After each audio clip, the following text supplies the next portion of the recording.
अस्सलाम वालेकुम। यार डायनेमिक से शुरू करते हैं। सबसे पहले ना तुम लोगों को कुछ डेफिनेशंस पक्की करानी है। इनको याद रखना क्योंकि ये ना एक एक नंबर या दो दो नंबर की आती है। फर्स्ट अप जो हमारी डेफिनेशन है वो है अपनी मैथ्स की। ठीक है। हाँ हाँ, रिकॉर्ड हो रहा है, टेंशन ना लो, I will send the recording. Maths की डेफिनेशन तुम लोग को याद रखनी है। ये याद रखना, हमेशा ना लोग इसको गलत कर देते हैं। It is the property of a body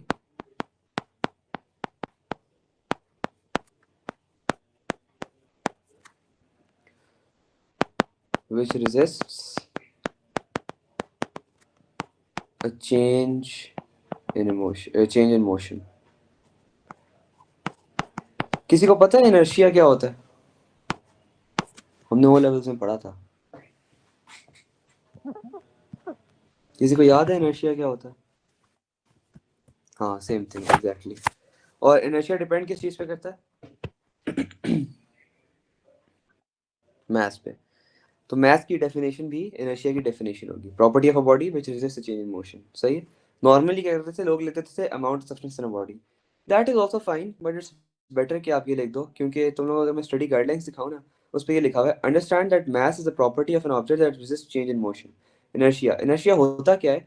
first करो तुम गाड़ी में जा रहे हो, ठीक है, तुम गाड़ी में जाते हो, तुम्हारी गाड़ी की ब्रेक लगती है, तुम लोग आगे की तरफ जाते हो या नहीं जाते? अब तुम लोग आगे की तरफ क्यों जाते हो? तुम्हारी बॉडी चाहती है कि तुम उसी स्ट्रेट में जिस तरह गाड़ी सीधी चल रही थी चलती रहे, लेकिन आगे से एक फोर्स लगी है जो तुम्हारी उस मोशन के आगे जाने के अगेंस्ट ऑपोजिट डायरेक्शन में लगी है। तो तुम्हारा मैथ ये कहता है कि मेरी पोजीशन चेंज ना करो, इसीलिए तुम आगे नहीं जाते, बेसिकली गाड़ी पीछे जा रही होती है और यू फील कि तुम आगे जा रहे हो। That is called inertia. तो आपको बेसिकली ये आपका बैलेंस मेंटेन करने के लिए और इन चीज़ों में काम आती है। मैथ्स के बाद आता है वेट।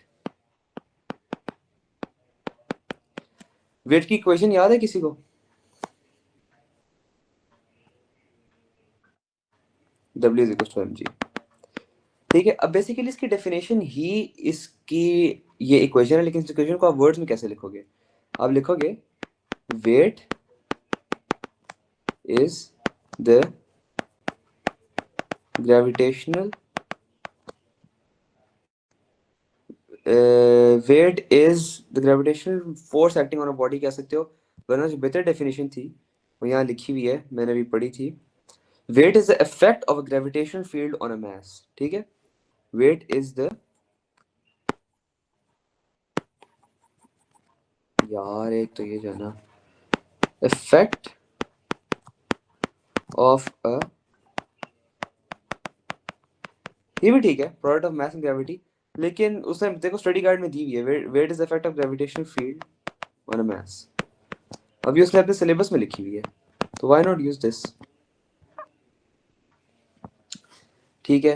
अच्छा, ये बहुत इंपॉर्टेंट डेफिनेशन है फोर्स की, ये जरूर आती है एक नंबर की। फोर्स बताओ क्या होती है?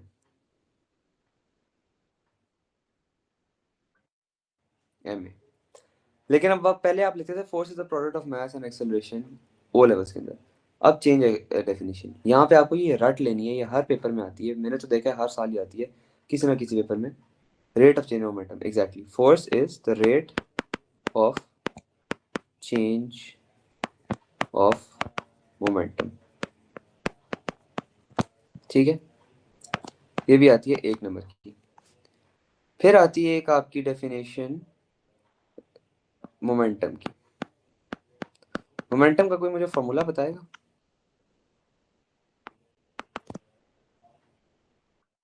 P is equals to mv, exactly, यही इसकी डेफिनेशन है, product of mass and velocity। ठीक है। और आखिरी जो हमारे पास, हाँ, और भी इसमें तो चीज़ें आएंगी। और एक और डेफिनेशन तुम्हारी आती है, वो आती है law of conservation of momentum.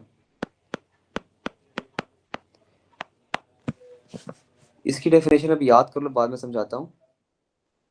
Some of initial momentum is equals to sum of final momentum provided, ये बताता हूँ मैं 2 लाइनों में क्यों लिख रहा हूँ, that no external forces act upon it. एक सेकंड रुको, एक सेकंड सब रुको।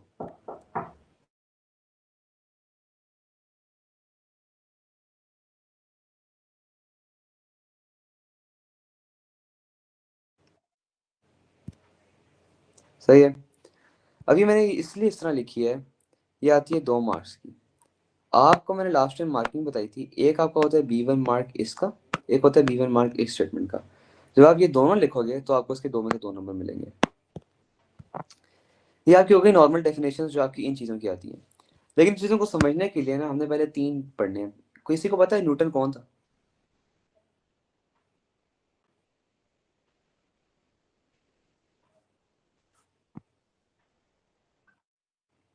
एप्पल खाने वाला, हाँ एप्पल खाने वाला तो था। असल में न्यूटन ने जो है ना 3 लॉ निकाले हैं, याद है ना 3 लॉज ओ लेवल में हमने पढ़े थे, three three laws of Newton motion के। हाँ, अब ना इन तीन लॉस की भी डेफिनेशन आती है। काश एप्पल खा लेता। एप्पल खा लेता ना तो बस मोशन के बजाय पता नहीं इसका कोई और इमोशन निकल आते। खैर, न्यूटन के ना जो 3 लॉस थे, दे आर वेरी इंपॉर्टेंट क्योंकि ये पूरा चैप्टर उस पर बेस्ड है। सही है यार, सही है। अच्छा अभी जरा एक दफा ये कंप्लीट करते हैं। न्यूटन के जो 3 लॉज है ना, ये इसलिए इतने इंपॉर्टेंट है क्योंकि सारी मोशन आपको इससे समझ आएगी। ऊपर जितनी भी डेफिनेशन हैं, ठीक है, इससे निकली है। न्यूटन एक चीज़ ये कहती है कि फर्ज करो एक गाड़ी कांस्टेंट वेलोसिटी से जा रही है और कांस्टेंट स्पीड से जा रही है या बिल्कुल ही रुकी हुई है। अच्छा फर्ज करो पहले गाड़ी रुकी हुई है, ठीक है। अब उस गाड़ी को अगर आपने चलाना है तो आपको एक फोर्स प्रोवाइड करनी पड़ती है ना, ड्राइविंग फोर्स, है ना, वरना तो गाड़ी नहीं चलेगी। आप एक्सीलरेटर दबाते हैं, फोर्स प्रोड्यूस होती है तो गाड़ी चलती है। इसी तरह अगर गाड़ी आपकी फर्ज करो 100 किलोमीटर पर आवर की स्पीड से जा रही है और अगर आपने गाड़ी को रोकना है तो आप ब्रेक दबाते हो, तो ब्रेकिंग फोर्स लगती है या नहीं लगती? लगती है ना। अब वो ब्रेकिंग फोर्स लगने की वजह से ही गाड़ी रुकती है। यही न्यूटन का फर्स्ट लॉ है। फर्स्ट लॉ ये है, if an object is at rest और in uniform motion,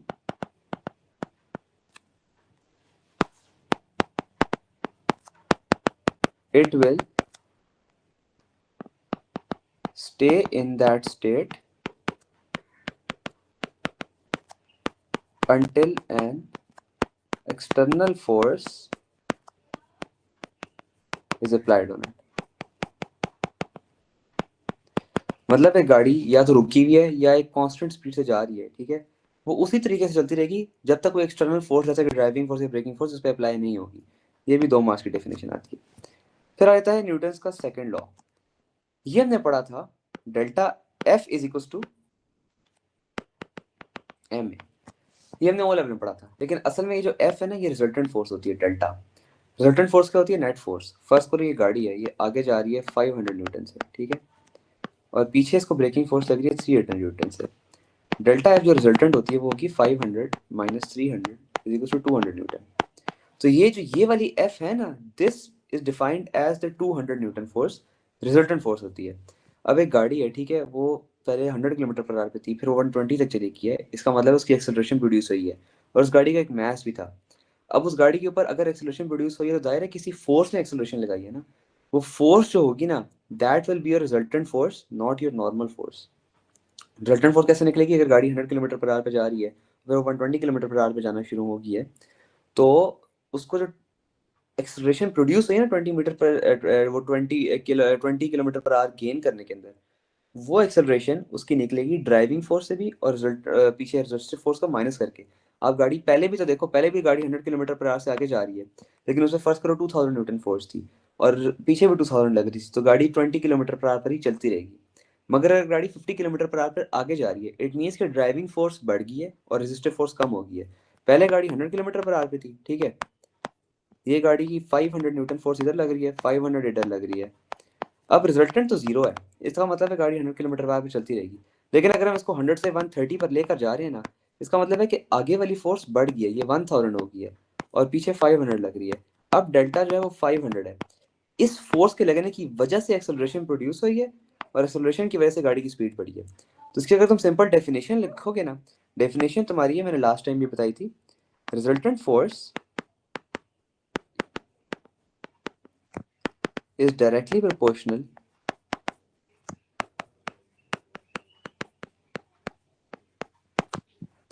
to rate of change of momentum। ये याद रख लेना, ये 1 नंबर की आती है।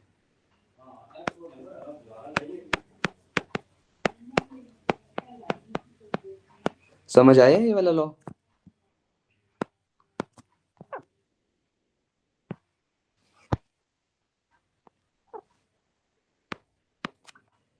सही। और तीसरा है, याद करो हमने वाला में पढ़ा था कि मतलब every action has an equal and opposite reaction. ठीक है, every action has a reaction equal और ऑपोजिट इन डायरेक्शन। लेकिन कैमरे ये इक्वेशन एक्सेप्ट नहीं करता। पहले लॉ लिखवाता हूँ, मैं समझाता हूँ। If body A exerts a force on body B, body B will exert the same magnitude of force on body A but in opposite direction। ये भी आती है 2 मार्क्स की। बेसिकली फर्स्ट करो, एक बंदा खड़ा है, ठीक है, ये मोइज खड़ा है। मोइज ने इस बंदे को, फयाज खड़ा है, इसको पंच मारा है, ठीक है, इसको पंच मारा है इसने 50 न्यूटन से, ठीक है। अब इसके हाथ ने 50 न्यूटन की फोर्स इसके मुंह पे लगाई है। अब अगर मोइस पंच मारेगा, इसके हाथ को भी तो दर्द होगी ना, सिर्फ इसके मुंह को तो दर्द नहीं होगी। इसका मतलब है कि इसका मुंह जो है इसके हाथ पे भी 50 न्यूटन की फोर्स लगाएगा। So it's basically same force, ये वाला ऑब्जेक्ट इसके मुंह पे भी उतनी फोर्स लगा रहा है और ये मुंह इसके हाथ पे भी सेम अमाउंट ऑफ फोर्स लगा रहा है, but in Faez Faez sorry फाइज फाइज की बात कर रहा हूँ। जितनी फोर्स मोइस का हाथ फाइज के मुंह पे लगेगी, उतनी फोर्स फाइज का मुंह मोइस के हाथ पे भी लगाएगा, बट ऑपोजिट डायरेक्शन में। देखो, इसने राइट साइड पे इसके मुंह में मारा, इसके मुंह ने इसके लेफ्ट साइड पे लगाई। तो ये बेसिकली लॉ है। समझ आ गया या किसी और एग्जांपल से भी समझाऊं?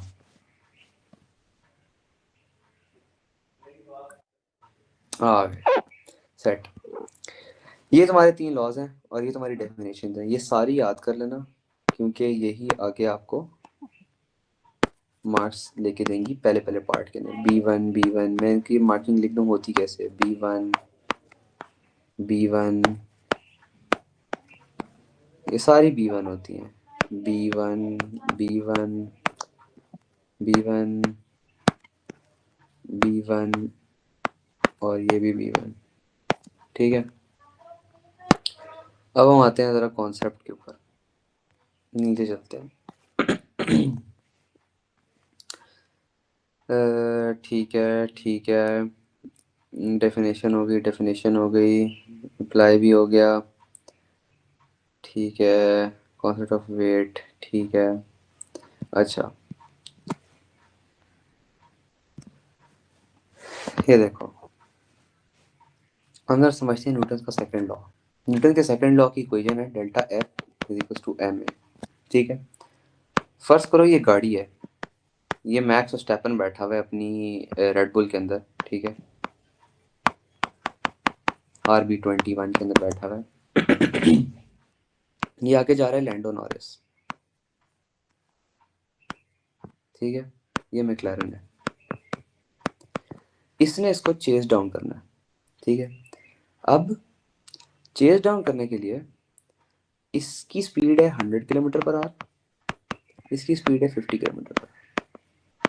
अब जाहिर है इसने अपनी स्पीड को इंक्रीज करेगा तो यहाँ तक पहुंचेगा ना, ठीक है। इसकी यहाँ पे ड्राइविंग फोर्स थी पहले 200 न्यूटन, ठीक है, पहले भी लगी हुई थी 200 न्यूटन।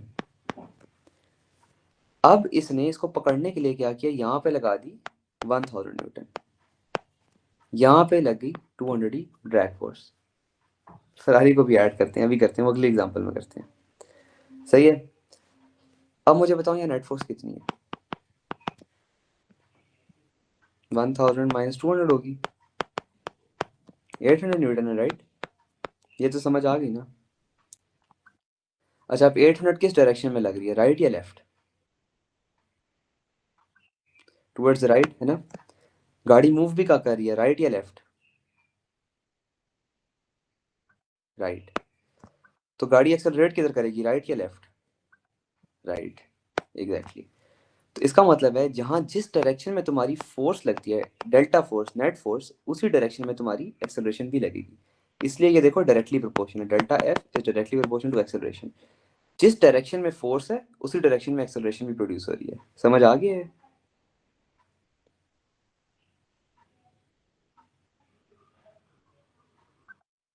जबरदस्त। अच्छा, अब हम लेते हैं ये अर्थ है, ठीक है, ये तुम्हारे अर्थ की सरफेस है। मुझे ये बताओ अर्थ के ऊपर ग्रेविटी किस तरफ एक्ट करती है? Towards the centre of the earth act करती है ना? एग्जैक्टली ये तुम्हारी ग्रेविटेशनल फोर्स एक्ट करती है टुवर्ड्स द सेंटर, ठीक है। अब यहाँ पे ये फरारी की गाड़ी है, ठीक है, शायद दी क्लर्क ने किसी को मारा है और वो उड़ता हुआ जा रहा है यहाँ से यहाँ पे। अब नीचे क्या लगेगा, इसका वेट लगेगा या नहीं लगेगा? लगेगा। वेट भी किस तरफ लगेगा, टुवर्ड्स द सेंटर, ठीक है। तो याद रखना कोई भी कंपोनेंट हो, बेशक हॉरिजॉन्टल, बेशक प्रोजेक्टाइल मोशन में यहाँ से यहाँ जा रहा है, यहाँ से यहाँ जा रहा है, स्ट्रेट लाइन में जा रहा है, एक कंपोनेंट उसका नीचे की तरफ जरूर लगेगा, that will be your weight which will be towards the centre. और ये किसके इक्वल होता है, W is equal to mg। और याद रखना जी की वैल्यू हमेशा 9.81 होती है।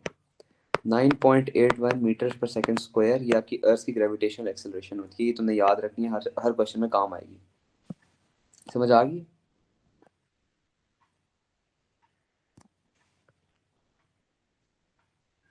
ये हो गया, ये हो गया, ये हो गया, ये हो गया, ये हो गया, ये हो गया। अब हम जरा आते हैं नॉन यूनिफॉर्म मोशन के ऊपर, ये थोड़ा इंपॉर्टेंट है। तो लोगों से आज तक किसी ने स्काई डाइविंग की है? नहीं? अच्छा, 23 मार्च की परेड तो देखी है ना? हाँ, 23 मार्च की परेड के ऊपर तुमने वो देखा होगा, SSG वाले स्काई ट्रूपर्स नीचे आते हैं, जहाज से नीचे आते हैं, फुल फ्री फॉल करते हैं, पैराशूट खोलते हैं, है ना? आज हम उसी को समझेंगे। यार देखो, एक चीज होती है, बंदा ना, फर्ज करो ये जहाज है, ठीक है, और ये जमीन है, ठीक है, बंदे ने यहाँ से छलांग लगाई है। अब हमने एक चीज पढ़ी थी कि अगर तो there is no air resistance, ठीक है, velocity time graph is a straight line, बढ़ती रहेगी और ये कांस्टेंट एक्सेलरेशन होगी, याद हमने पढ़ा था। But in reality that is not the case. In reality ना हर बॉडी के ऊपर एक रेजिस्टिव फोर्स लगती है। अब वो रेजिस्टिव फोर्स किन फॉर्म्स में हो सकती है मैं बताता हूँ।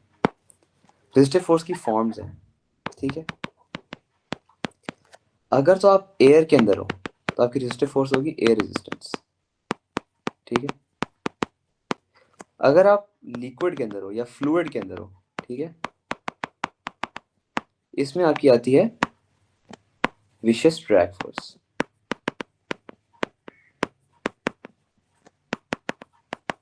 दोनों समझाता हूँ। एयर फ्लूइड में नहीं आता, आता है, इसलिए बेहतर है कि मैं हमेशा लिक्विड ही लेता हूँ। इसमें आप मरकरी के अंदर बॉल गिरा रहे हो ना, उस पर आपकी लगेगी विशेष ड्रैग फोर्स, ठीक है। और अगर आप रोड के ऊपर हो या किसी भी सॉलिड चीज के अंदर हो, या फिर सॉलिड है, ठीक है, उस पर आपकी लगती है फ्रिक्शनल फोर्स। तीनों समझते हैं अभी। पहले हम समझते हैं एयर रेजिस्टेंस को।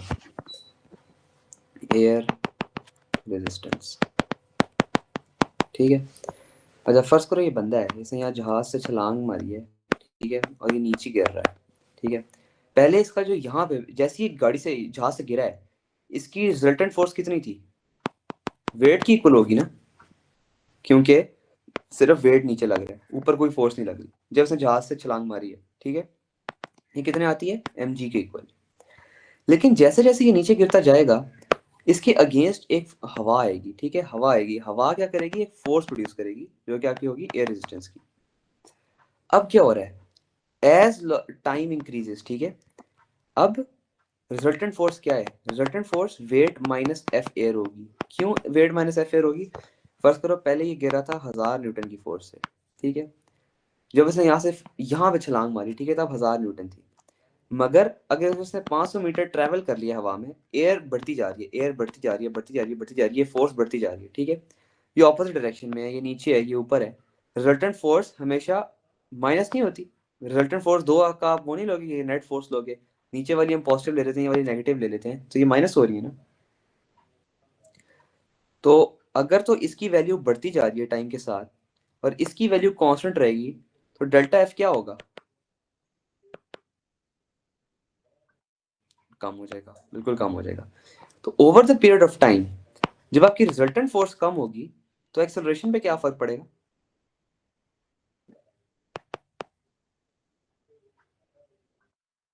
कम हो जाएगी, एग्जैक्टली exactly. ठीक है, पहले जो आपकी डेल्टा एफ थी वो वेट की इक्वल थी at this point, starting point पे। ये देखो ये जहाज है, ठीक है, बंदे ने यहाँ से छलांग मारी है, जब बंदा जिस जगह पे छलांग मारता है ना, तब तो उसके ऊपर कोई हवा नहीं लग रही, इट मीन्स कि सिर्फ वेट ऐड कर रहा है। तो जो वेट ऐड करेगा वही आपके डेल्टा एफ के इक्वल होगा, डायरेक्टली प्रोपोर्शनल होगा, बिल्कुल। लेकिन जब आपकी हवा लगती जाएगी तो इसके अगेंस्ट, बॉडी के अगेंस्ट एक फोर्स लगती है जो हवा लगाती है, ठीक है, उसकी वजह से एयर एयर रेजिस्टेंस की एक फोर्स लगती है। एयर रेजिस्टेंस की फोर्स की वजह से होता ही है कि आपका जो रिजल्टेंट फोर्स है ना वो कम होता है। Basically resultant force weight minus air resistance होती है, मगर जब बंदा नया नया छलांग मारता है तब तो एयर रेजिस्टेंस है ही नहीं, तो ये तो जीरो होगी, तो डेल्टा एफ वेट की इक्वल हो जाती है।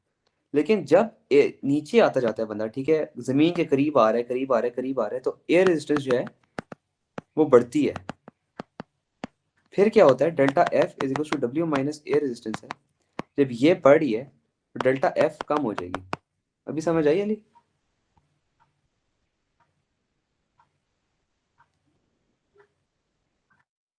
सही है, जब डेल्टा एफ कम होगी जाहिर एक्सेलरेशन कम होगी। अगर तो ये फोर्स पहले वेट की इक्वल थी, इसका मतलब है कि पहले ये जो है ये एम जी के इक्वल थी, तो इनिशियल एक्सेलरेशन क्या हुई, जरा मुझे इनिशियल एक्सेलरेशन बताओ, जैसे ही बंदा छलांग मारता है जब हवा नहीं होती, तब इनिशियल एक्सेलरेशन कितनी होगी बॉडी की,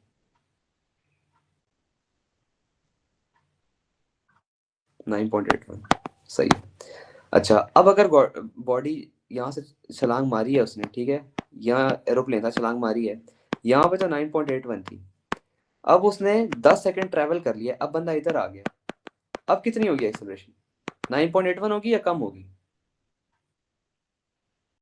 लेस देन 9.81, लेस देन 9.81। क्यों, क्योंकि अभी हमने देखा कि डेल्टा एफ जो है वो एम ए के इक्वल होता है जब एयर बढ़ रही है, एयर रेजिस्टेंस बढ़ रही है, डेल्टा एफ कम हो रहा है, डेल्टा एफ कम हो रहा है, एक्सेलरेशन कम हो रही है, तो पहले 9.81 थी, 9.81 से कम हो जाएगी। समझ आई ये दोबारा बताऊं,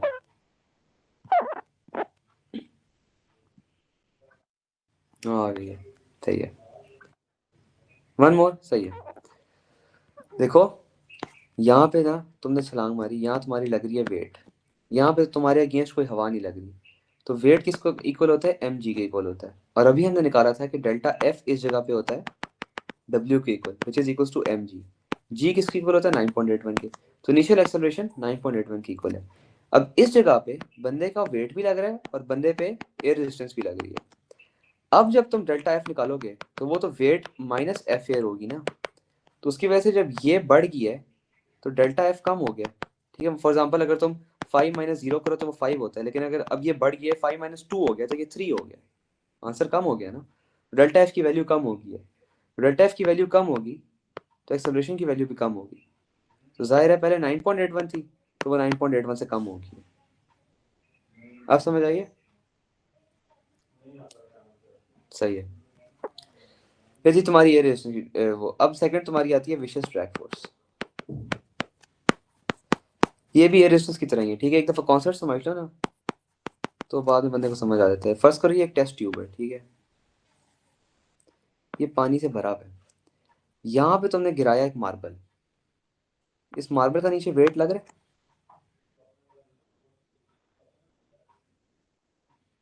और एक और भी है, एक और भी बताता हूँ। एक और भी आती है लिक्विड के अंदर, ये फ्लूइड्स के अंदर बेसिकली होती है, ये फ्लूइड के अंदर होती है, लिक्विड एंड एयर। एक सेकंड रुको, फ्लूइड, लिक्विड प्लस एयर, यहाँ पे तुम्हारी लगती है अपथ्रस्ट। समझाता हूँ। नहीं नहीं नहीं, ये आपकी आती है लिक्विड के अंदर अपथ्रस्ट, ये तुम्हारी आती है विशेष ड्रैग फोर्स फ्लूइड के अंदर। बताता हूँ कैसे, ये तुम्हारे पैराशूट खुलेगा ना तब आएगी। अच्छा अभी जरा हम आते हैं इसके ऊपर, अपथ्रस्ट के ऊपर, विशेष ड्रैग एंड अपथ्रस्ट। नीचे वेट जब नया नया, एयर रेजिस्टेंस, सिर्फ एयर रेजिस्टेंस नहीं है, नहीं है, सारी हैं, सारी बताता हूँ अभी। बेसिकली ये अगला चैप्टर नहीं, चैप्टर 5, उसके अंदर ज़्यादातर आती हैं, लेकिन बेहतर है कि समझ लो पहले कॉन्सेप्ट। यहाँ पे वेट लगता है या नहीं लगता जब नया नया मार्बल पानी के अंदर गिरा है, जमीन है यहाँ पे, ठीक है, वेट लगेगा या नहीं लगेगा?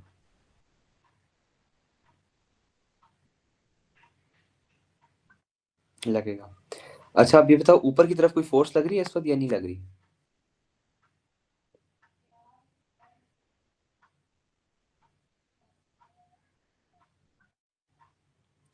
कौन सी फोर्स लग रही है जरा बताना। अभी ऊपर कौन सी फोर्स लग रही है? अभी तो सिर्फ ये रेस्ट पे पड़ा है। नहीं, अभी तक ना, जैसी मैं कह रहा हूँ बिल्कुल, अभी पानी के ऊपर है, पानी के अंदर नहीं आया। ठीक है, अभी पानी के अंदर नहीं आया, अभी सिर्फ ऊपर पड़ा है। तो लग रही है कोई फोर्स? नहीं लग रही, एग्जैक्टली exactly। अभी यहाँ पे कोई फोर्स नहीं लग रही, तो जो नेट फोर्स होगी वो किसकी इक्वल होगी? वेट की इक्वल होगी ना।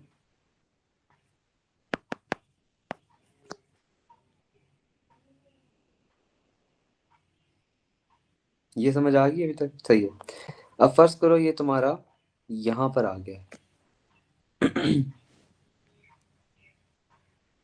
स्टिल नहीं है, मेरा मतलब है कि अभी ऊपर पड़ा है, अभी अंदर आएगा। फर्स्ट करो this is T is equal to 0.1 seconds, this T is equal to 0.2 seconds, ठीक है।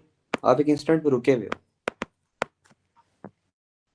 आपने पिक्चर ले लिया, स्नैपशॉट ले लिया 0.1 सेकेंड की। अब आप यहाँ पर आ गए हो, यहाँ पे नीचे सेम वेट लगेगा या नहीं लगेगा? सेम वेट लगेगा ना।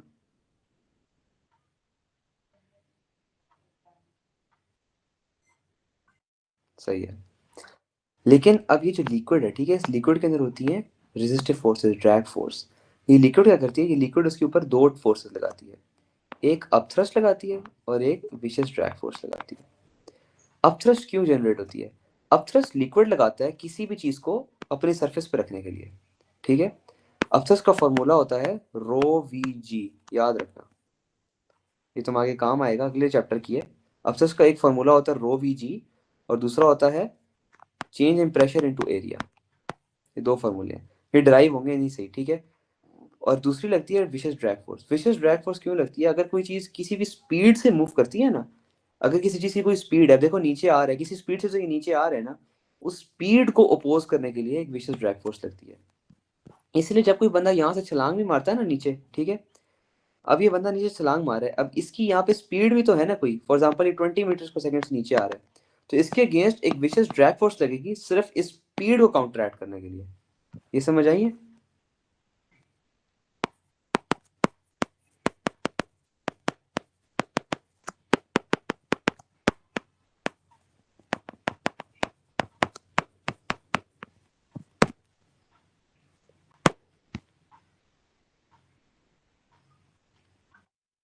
सही है, फिर से समझाता हूँ। एक बंदा है, ठीक है, ये नीचे गिर रहा है 20 मीटर पर सेकेंड से। अब इसके खिलाफ ना, इस स्पीड को काउंटरैक्ट करने के लिए यहाँ पे एक विशेष ड्रैग फोर्स लगती है, और ये जो होती है डायरेक्टली प्रोपोर्शनल होती है वेलोसिटी के। इट मीन्स कि अगर स्पीड बढ़ेगी तो विशेष ड्रैग फोर्स बढ़ेगी, सही है। अगर ये मार्बल ज़्यादा स्पीड से नीचे गिरेगा, विशेष ड्रैग फोर्स की वैल्यू बढ़ जाएगी। समझ आइए ये?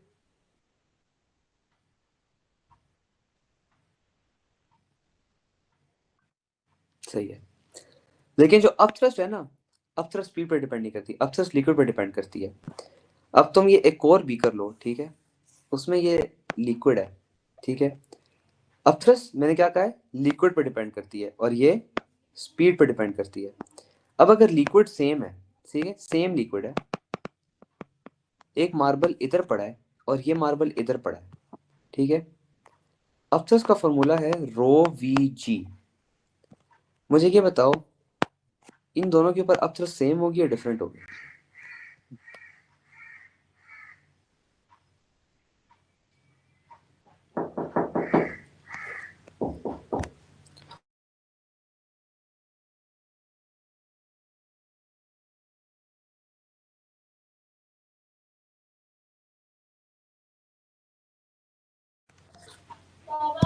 अच्छा देखो, सेम होगी, एग्जैक्टली सेम होगी। क्यों सेम होगी? बॉल साइज मैटर करता है। ठीक है, बॉल साइज इसलिए मैटर करता है क्योंकि जो आप ये वॉल्यूम लेते हो ना, दिस इज वॉल्यूम, ठीक है। ये वॉल्यूम आपका ऑफ द सब्सटेंस होता है, ठीक है। ये जो डेंसिटी है, ये डेंसिटी ऑफ लिक्विड होती है और ये एक्सेलरेशन ऑफ फ्री फॉल होती है। अब इनमें से कोई चीज हाइट से कोई चीज रिलेट हो रही है? नहीं हो रही ना। इट मीन्स कि ये बॉल इधर पड़ी हो, ये बॉल इधर पड़ी हो, ये बॉल इधर पड़ी हो, ये बॉल इधर पड़ी हो, सबके ऊपर अपथ्रस्ट जो है वो कांस्टेंट रहेगी। समझ आ गई ये बात?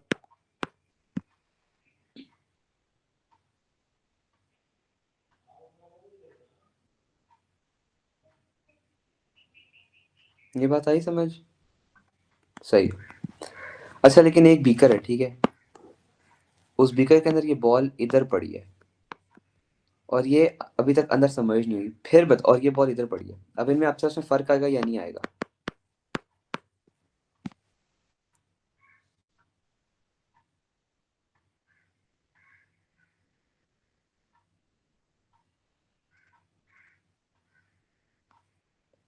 अब इन दोनों के अपथ्रस्ट में फर्क होगा या नहीं होगा? आएगा। अब मैं समझाता हूँ आएगा क्यों। ये बॉल है, ठीक है, इसका वॉल्यूम है v, ये 50% सबमर्ज्ड है, तो इसका वॉल्यूम कितना पानी के अंदर है? 0.5 v। ये समझ आया? अब अगर 0.5 v सबमर्ज्ड है, वॉल्यूम कम हुआ तो अपथ्रस्ट यहाँ पे इसकी कम लगेगी। लेकिन जब यहाँ अंदर आया है, यहाँ इसका वॉल्यूम अब कितना सबमर्ज्ड है? पूरा वॉल्यूम सबमर्ज्ड है, तो अब ये v है तो अपथ्रस्ट भी बढ़ जाएगी। ये समझ आया कि क्यों अपथ्रस्ट अंदर आती है, अंदर आते आते बढ़ती है? सही है, बेस्ट। तो यही बेसिकली आपका मेन कॉन्सेप्ट होता है। कभी कभी बॉल यहाँ पे रख के दे देते हैं, कभी कभी बॉल अंदर रख के दे देते हैं। तो आपको याद होना चाहिए कि अपथ्रस्ट यहाँ सेम इस जगह पे, और इसलिए यहाँ पे डिफरेंट होती है क्योंकि क्योंकि आपका वॉल्यूम डिफरेंट होता है। बट एज लॉन्ग एज अंदर आ गई है बॉल, फिर अपथ्रस्ट से फर्क नहीं पड़ता क्योंकि ये भी सेम होती है, ये भी सेम होती है, ये भी सेम होती है। अब अपथ्रस्ट को ड्राइव करने का तरीका क्या होता है? बेसिकली अपथ्रस्ट होती है प्रेशर इनटू एरिया। प्रेशर का हमने एक फॉर्मूला पढ़ा था, रो जी एच, ठीक है, रो जी एच इंटू ए। अब एरिया इंटू हाइट क्या होता है?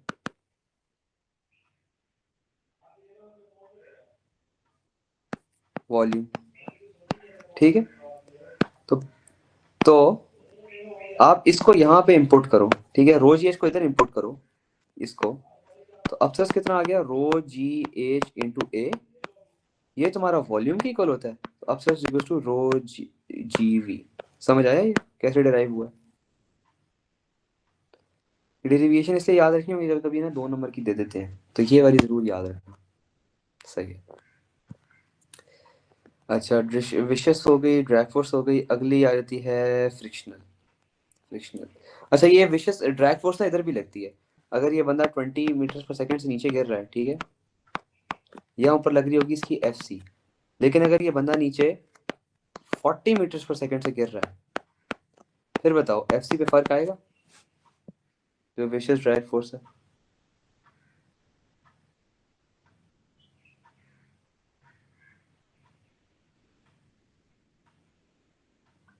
आएगा। ये वाली ज्यादा होगी, क्यों? क्योंकि F C is directly proportional to velocity. तुम लोगों के सिलेबस में यही चीज़ है, अभी तक तुम्हें सिर्फ यही याद रखना है, इसके अलावा और कोई चीज़ याद करने की जरूरत नहीं है। बस इसका छोटा सा इतना ही कॉन्सेप्ट है अभी। फिर आती है फ्रिक्शनल फोर्स। ये थोड़ी सी टेक्निकल हो जाती है। फर्स्ट करो यार, ये गाड़ी चल रही है यहाँ पे रोड पे, ठीक है। फरारी है ये, शार्ल्स डी क्लर्क बैठा है नंबर 16 डी क्लर्क फरारी, ठीक है। ये यहाँ पे जा रहा है रोड के ऊपर, और ये है मोन्जा का ट्रैक, और ये है चेकर्ड फ्लैग, ठीक है। ये यहाँ पे जा रहा है 5000 न्यूटन फोर्स से, ठीक है। अच्छा ये बताओ, इसकी गाड़ी जमीन से उठती है या नहीं उठती? आप गाड़ी चला रहे हो, आपकी गाड़ी रोड से उठती है या नहीं उठती?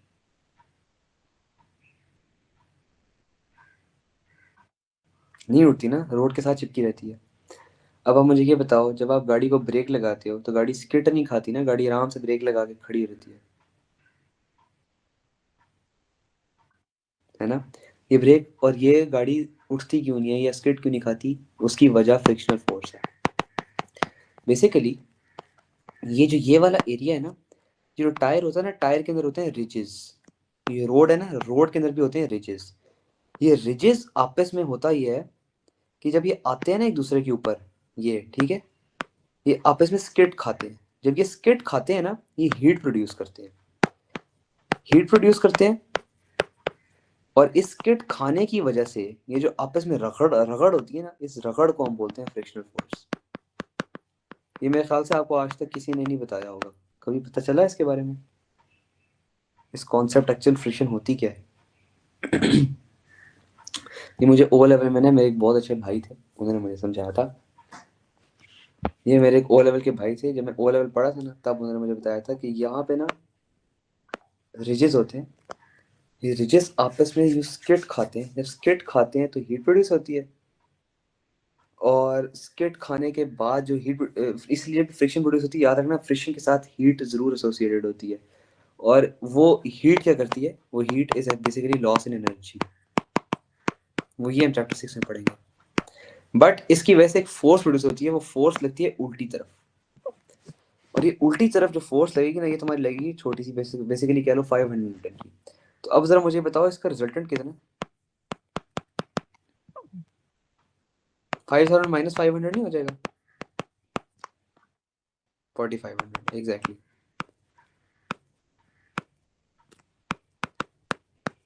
और ये लगेगी टुवर्ड्स द राइट, इधर लग रही होगी ना 4500 न्यूटन, ठीक है, टुवर्ड्स द राइट। इसी वजह से आपकी गाड़ी आगे जा रही है। बट याद रखना, जितनी ड्राइविंग फोर्स होती है उतनी रिजल्टेंट फोर्स नहीं होती। हमेशा कोई ना कोई चीज़ रेजिस्टेंस में लग रही होती है। इसकी वजह से जो गाड़ी, जो फोर्स आपको आगे मूव कर रही है, that is always the resultant force, that is never a driving force. एक क्वेश्चन देता हूँ तुम लोगों को भी, जरा मुझे जरा बताना। इस क्वेश्चन का एक क्वेश्चन क्या, फर्स्ट करो मैं कह देता हूँ, ये एक बंदा है, ठीक है, फ्री फॉल कर रहा है, ठीक है।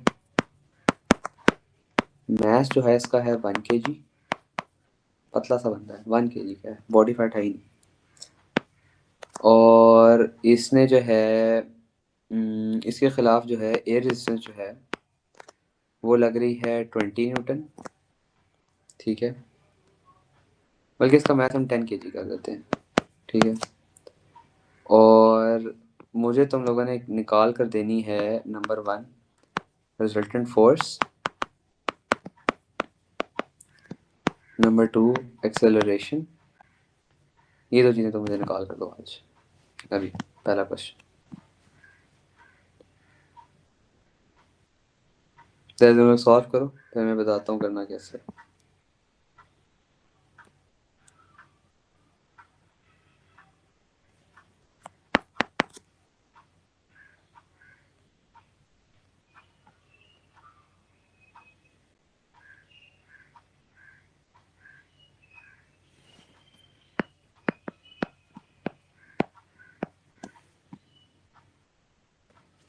तो साथ ही कर लेते हैं। अच्छा, रिजल्टेंट फोर्स क्या होती है? Resultant force equals to M A, ठीक है। अब सबसे पहले ना एक ट्रिक बताऊंगा, जब भी ऐसे सवाल आते हैं ना, डायग्राम्स बना लो। ये बंदा अगर फ्री फॉल कर रहा है, इसका मतलब है कि यहाँ पे वेट लग रहा है और यहाँ पे एयर रेजिस्टेंस लग रही है ना। ये हमें पता है कितने के इक्वल होता है, एम जी के इक्वल होता है। तो वेट हमारा कितना आया, मैंने कहा था 10 किलोग्राम था और 9.81, तो वेट आ जाता है 98.1 न्यूटन। अच्छा, अब इसके खिलाफ एयर रेजिस्टेंस कितनी लग रही थी? 20 न्यूटन लग रही थी, है ना? एग्जैक्टली 78 डाउनवर्ड, सही जा रहे हो। तो डेल्टा एफ कितना होगा? Delta F will be your 98.1 minus 20। समझ आया क्यों? क्योंकि ये ऑपोजिट डायरेक्शन में लग रही है। तो कितना आ गया? 78.1। अब ये तुम्हारी आती है डेल्टा एफ। अब अगर तुमने पार्ट बी निकालना है ना, वो कह रहा है एक्सेलरेशन। याद करो मैंने बताया था acceleration is equal to delta F is equal to M A. अब ए निकालने के लिए क्या होगा? Delta F over M, A is equal to 78.1 divided by mass कितना था इसका 10 इज इक्वल टू 7.81। ये आंसर समझ आया? सही है। अब मुझे ये बताओ, जब इस बंदे ने नई नई छलांग मारी थी, जब एयर रेजिस्टेंस नहीं थी, तब कितनी एक्सेलरेशन थी?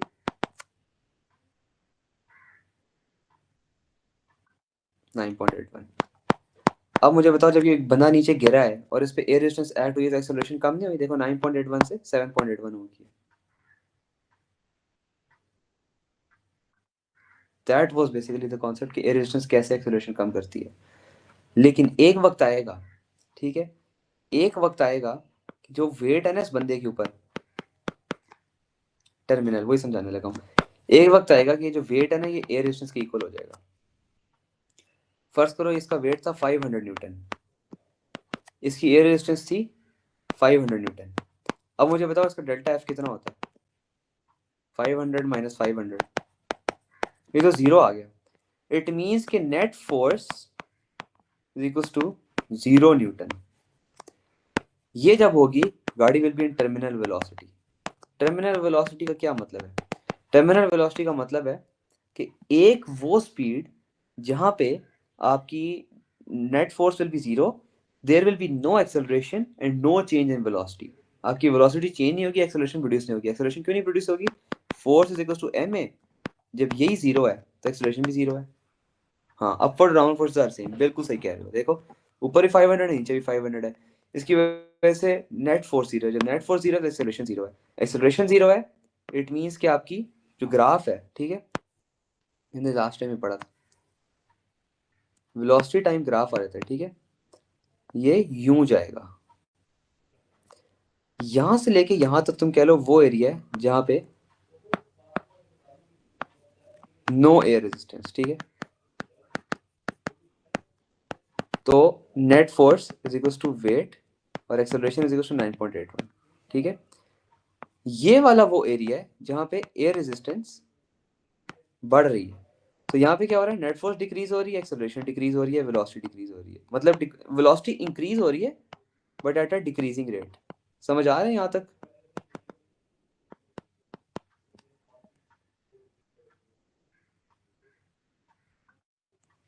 सही है। यहां से यहां तक क्या हुआ है? यहां से यहां तक ग्राफ स्ट्रेट लाइन है। यहाँ पे ग्रेडियंट क्या है जरा मुझे बताना? Gradient is equal to zero. तो एक्सेलरेशन क्या है? जीरो। इट मींस ए गाड़ी will be at terminal velocity. ये जो वेलोसिटी की वैल्यू होगी ना, ये वाली v1, this will be your terminal velocity value. Means गाड़ी वेलोसिटी से मूव तो कर रही है लेकिन फर्दर वेलोसिटी इंक्रीज नहीं करी। क्यों नहीं करी? एक्सेलरेशन जीरो है। एक्सेलरेशन जीरो, इट मींस कि नेट फोर्स जीरो है। नेट फोर्स जीरो है, इसका मतलब है कि जो यहाँ पे फोर्स लग रही है वो इस फोर्स के बराबर है। समझ आ गया कॉन्सेप्ट प्रॉपर किस्म का? मैं दोबारा समझाऊं?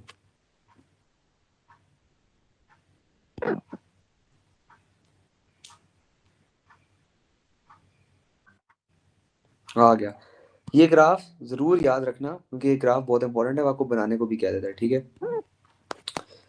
ये हमारे मेरे ख्याल से नॉन यूनिफॉर्म मोशन हो गया है, टर्मिनल वेलोसिटी का बता दिया है, विशेष ड्रैग फोर्स हो गया है, वेट की वजह से जो फोर्स है वो इक्वल है to the force of air resistance, exactly उसकी वजह से होगा ये मैग्नीट्यूड सेम दोनों फोर्सेस का। यस एग्जैक्टली, दोनों दोनों का मैग्नीट्यूड सेम है, उसकी वजह से होता ही है कि आपका ना वो हो जाता है, नेट फोर्स जीरो होती है। नेट फोर्स जीरो होती है उसकी वजह से, हाँ मैग्नीट्यूड सेम है दोनों फोर्सेस का, उसकी वजह से होता है कि मैग्नीट्यूड सेम हो रहता है। जब मैग्नीट्यूड सेम होता है, ठीक है, मतलब फर्स्ट करो ये था 500, ये था 500,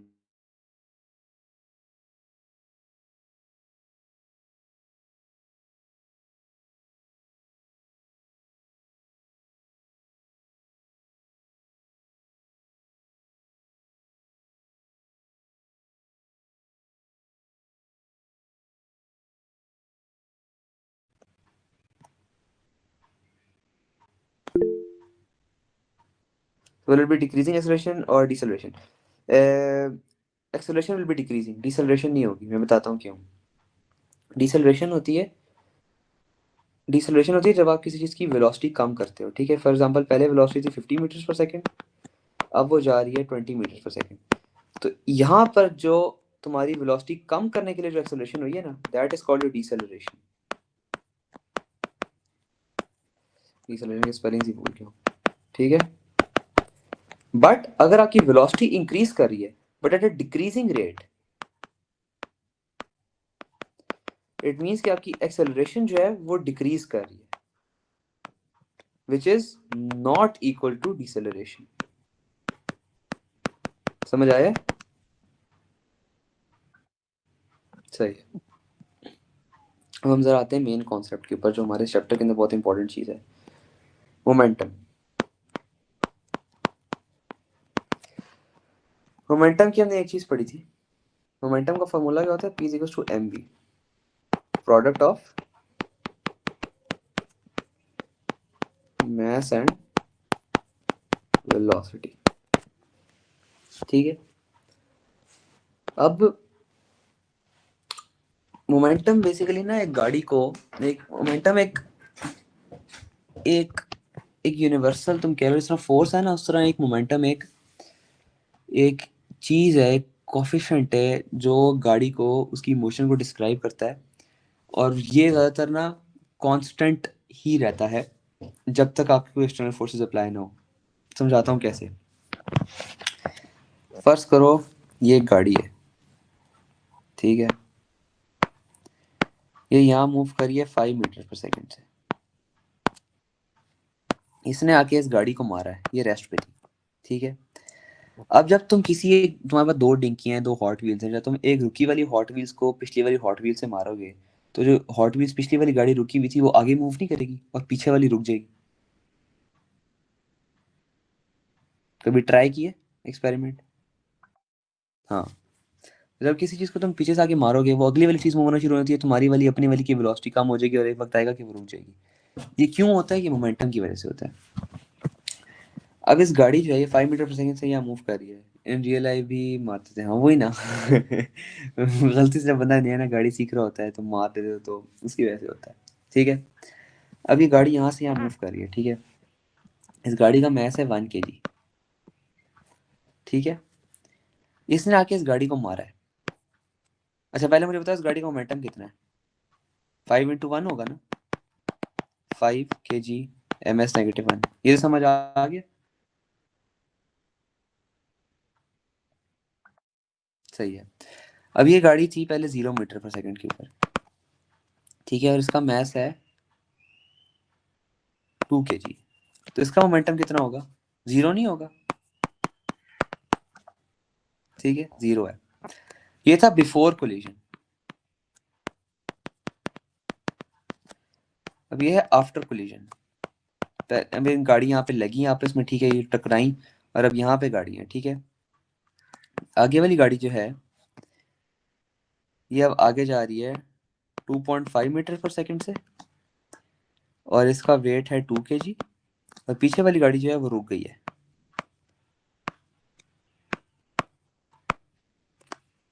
इसका मोमेंटम कितना होगा? जीरो। और इसका मोमेंटम कितना होगा? 5। बिफोर कोलिजन को अगर तुम सम करो, मोमेंटम्स कितना आ रहा है? 5 + 0 = 5। आफ्टर कोलिजन भी 5 आ रहा है, तो बिफोर कोलिजन का मोमेंटम आफ्टर कोलिजन के मोमेंटम के इक्वल आ गया। इसको हम कहते हैं कंजर्वेशन ऑफ मोमेंटम। मैंने तुम लोगों को ऊपर एक डेफिनेशन पढ़ाई थी, अगर तुम्हें याद हो, यहाँ पे ये sum of initial momentum is equal to sum of final momentum provided that no external forces act upon it.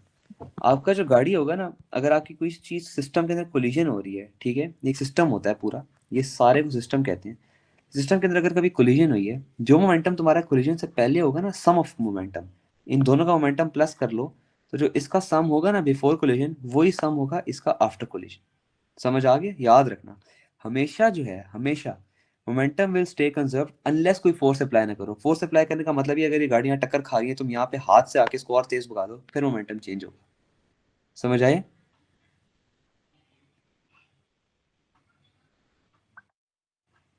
सही है।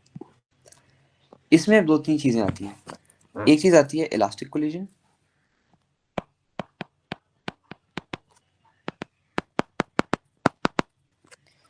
और एक चीज आती है इनइलास्टिक कोलिजन।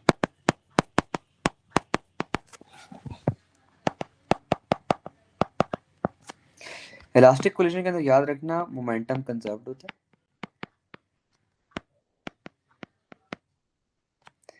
इनइलास्टिक में भी मोमेंटम कंजर्व्ड ही होता है, दोनों मोमेंटम कंजर्व्ड होता है। यहाँ पे लेकिन काइनेटिक एनर्जी भी कंजर्व्ड होती है।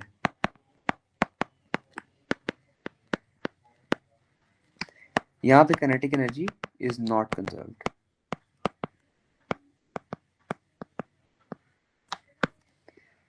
may be lost as heat।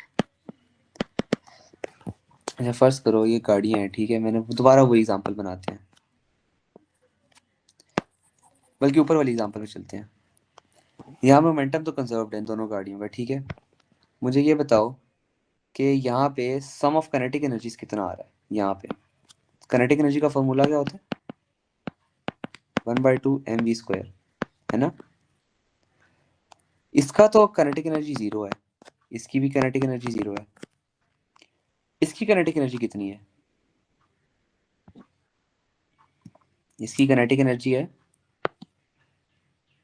1/2 × 1 × 5 का स्क्वायर, और इसकी काइनेटिक एनर्जी यहाँ कितनी आ रही है? 1/2 × 2 × 2.5 का स्क्वायर। दोनों का आंसर निकालना जरा।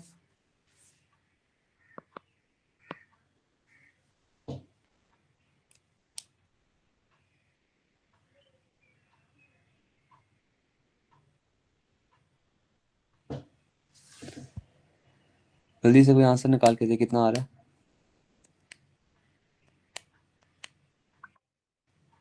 पहले का 12.5,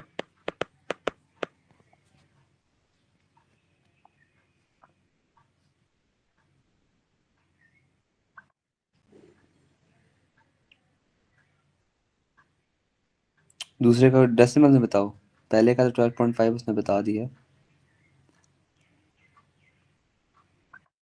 दूसरे का 6.25। ठीक है, अब मुझे ये बताओ, क्या initial initial kinetic energy final kinetic energy के इक्वल है? नहीं। इसका मतलब है कि this is in elastic collision. In elastic का मतलब ये है कि जब ये गाड़ियां यहाँ पे टक्कर खाई है ना, इट मीन्स कि यहाँ पे टक्कर खाने के दौरान, ठीक है, टक्कर खाने के दौरान सम एनर्जी उस टक्कर के अंदर इज लॉस्ट एज हीट। समझ आइए? ये इन इलास्टिक कोलिजन।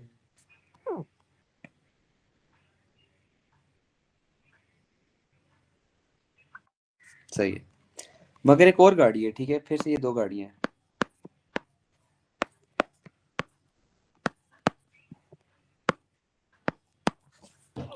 ठीक है, ये यहाँ जा रही है 1 मीटर पर सेकंड, इसका वेट है 1, मैस है 1 kg, ठीक है। ये जीरो है, अब ये जीरो होगी है, और ये जा रही है 1 मीटर पर सेकंड से, और इसका मैस भी 1 है। अब मुझे बताओ कि इनिशियल काइनेटिक एनर्जी कितनी होगी यहाँ पे?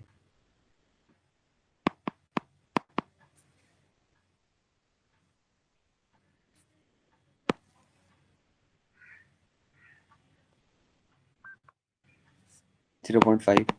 यहाँ पे कितनी है? 0.5। ठीक है, अब जब सेम आ रही है, इट मीन्स कि ये इलास्टिक कोलिजन है, इलास्टिक कोलिजन। इसका मतलब ये है कि जब इन दोनों गाड़ियों ने यहाँ पे टक्कर खाई है ना, there is no loss of energy, no loss of energy. जितनी एनर्जी इस गाड़ी की थी ना, उतनी एनर्जी इस गाड़ी ने इस गाड़ी को ट्रांसफर कर दी है, और जितनी एनर्जी इस गाड़ी की थी उतनी एनर्जी इसने इसको ट्रांसफर कर दी है। समझ आया?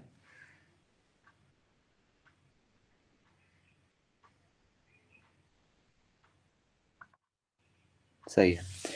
पिछले वाले में हुआ ये था कि जब इन दोनों ने टक्कर खाई थी आपस में, कुछ एनर्जी जो है एनवायरनमेंट में चली गई थी, आपस में टक्कर के दौरान फ्रिक्शन में यूज हुई या किसी भी चीज में यूज हुई, हीट में हो गई, ठीक है।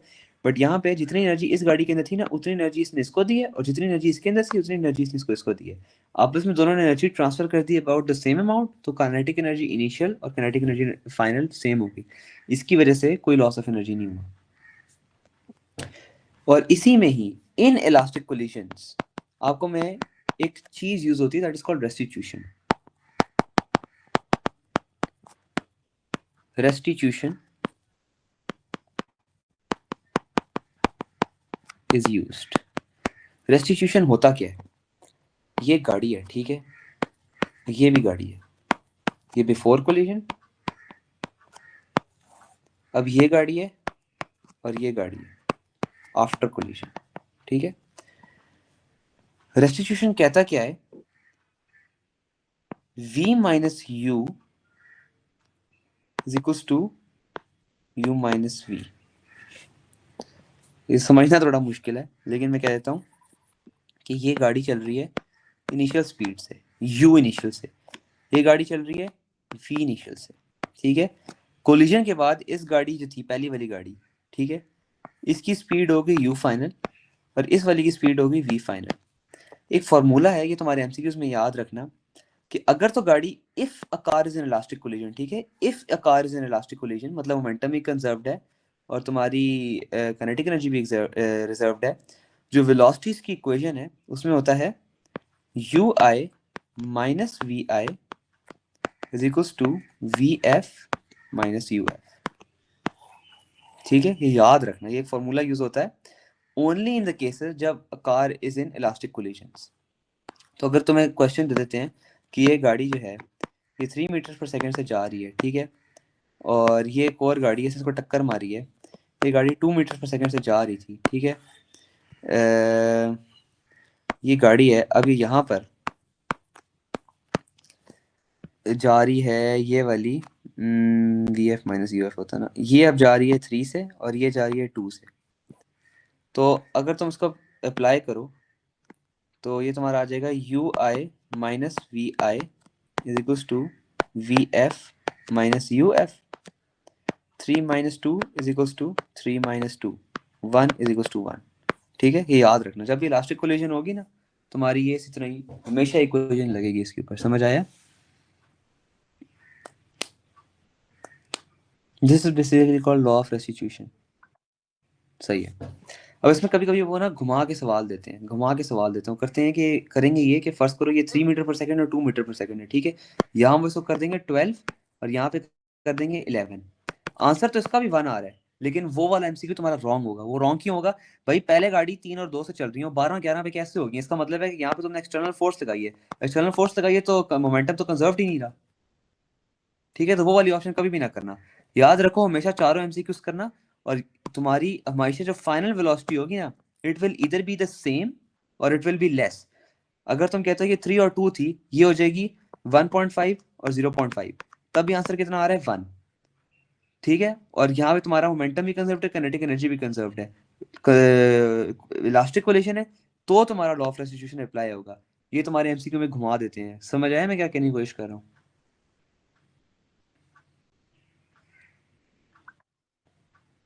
मैं समझाता हूँ, देखो तुम्हारी गाड़ी पहले जा रही है 3 और 2 से, ठीक है, उसके बाद जहाँ यहाँ पे जा रही है 12 से, यहाँ पे जा रही है 11 से। आंसर तो इसका भी 1 इज इक्वल टू 1 आ रहा है, बट एमसीयू के अंदर A B C D option है, ठीक है। फर्स्ट करो ये दो तो है ही नहीं, ये वाला तुम्हारा आ जाता है 12 माइनस 11 से 1, ये वाला तुम्हारा आंसर आता है 1.5 माइनस 0.5 से, आंसर इक्वल टू 1। अब तुम अगर कहो कि यार ये भी 1 है ये भी 1 है, कौन सा करूं? ये वाला आंसर तुम्हारा गलत होगा। क्यों गलत होगा? इसकी तो तुमने पहले 3 और 2 से जा रही थी, फिर 12 और 11 से जाना शुरू हो गई है मीटर पर सेकंड से।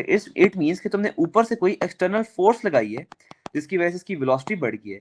तो एक्सटर्नल फोर्स जब भी लगाओगे तो मोमेंटम तो कंजर्व्ड ही नहीं रहेगा। जब मोमेंटम कंजर्व्ड ही नहीं रहेगा तो जाहिर है तुम्हारा मोमेंटम चेंज हो गया है। चेंज मोमेंटम हो गया है, बेशक आंसर 1 है, तो तुम्हारा ये सी वाला ऑप्शन गलत होना चाहिए कि इसमें मोमेंटम कंजर्व रहता है। मोमेंटम कंजर्व रहता है, ठीक है, याद रखना।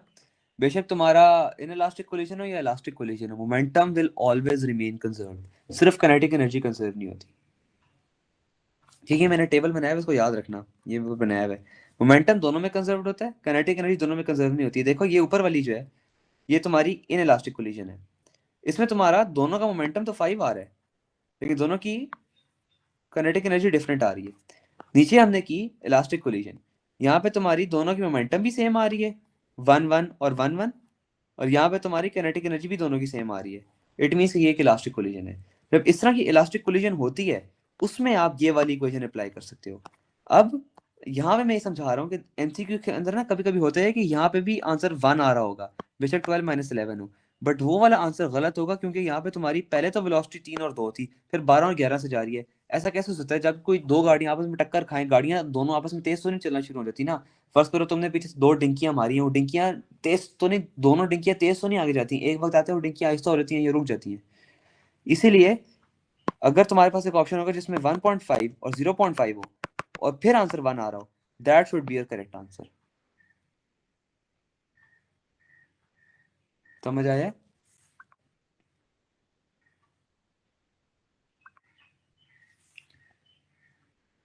रिड्यूस इससे हुई कि फर्स्ट करो तुम्हारा मैथ जो है वो चेंज हो गया, ठीक है। मैथ ऐसे हो सकता है ना कि इनकी कोलिजन के बाद इसकी वेलोसिटी जो है वो उसके मैथ्स के ऊपर डिपेंड करिए, वो प्रॉपर केस होता है। मैं सिर्फ तुम लोगों को ना इस तरह के क्वेश्चंस के अंदर वो मैथ्स नहीं देते, इस तरह के क्वेश्चंस के अंदर वो बस वेलोसिटीज दे देते हैं। तो तुमने याद रखना है कि एज लॉन्ग एज तुम्हारी किनेटिक एनर्जी कांस्टेंट है, तुम्हारा वो मोमेंटम कंजर्व्ड है, ऊपर उन्होंने लिखा होगा it is an elastic collision, ठीक है। इलास्टिक कोलिजन का मतलब ये है कि दोनों चीजें कंफर्म है। अगर उन्होंने ऊपर मार्क्स स्कीम में लिख दिया कि it is an elastic collision, तुम्हारे क्वेश्चन के अंदर लिख दिया इलास्टिक कोलिजन, तो तुमने ये वाली उसमें इक्वेशन जरूर लगा लेनी है क्योंकि तुम्हारे इसमें एमसीक्यूज आते हैं। मतलब अगर वेलोसिटी कम हो जाएगी तो मोमेंटम कंजर्व ही रहेगा। हाँ, अगर तो उसका मैथ्स और वेलोसिटी का प्रोडक्ट सेम आ रहा है तो फिर तो मोमेंटम कंजर्व ही रहेगा। हमने ऊपर किया है ना, ये देखो, इसकी वेलोसिटी थी 5 मीटर पर सेकंड, इसकी वेलोसिटी थी 2.5 मीटर पर सेकंड। वेलोसिटी तो कम हुई है बट इसका मैथ्स तो डबल था ना, तो ओवरऑल मोमेंटम का आंसर सम ऑफ मोमेंटम तो 5 ही आ रहा है। तो वो मैथ्स पे भी डिपेंड करता है ना, तो मोमेंटम ही निकाल रहे। अगर उन्होंने मैथ्स दिया है, दोनों का मोमेंटम निकालो बिफोर कोलिजन और आफ्टर कोलिजन। एक यहाँ पे हम क्वेश्चन कर लेते हैं। ये गाड़ी है, ठीक है, ये गाड़ी यहाँ पे जा रही है 3 kg की और ये जा रही है 2 मीटर पर सेकंड से।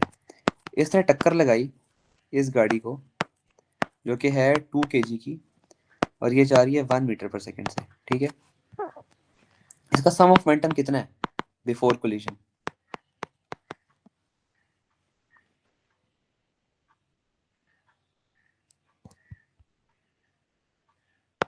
Three into two just 2 into 1, 6 + 1 6 + 2 8, 8 आ गया, ठीक है।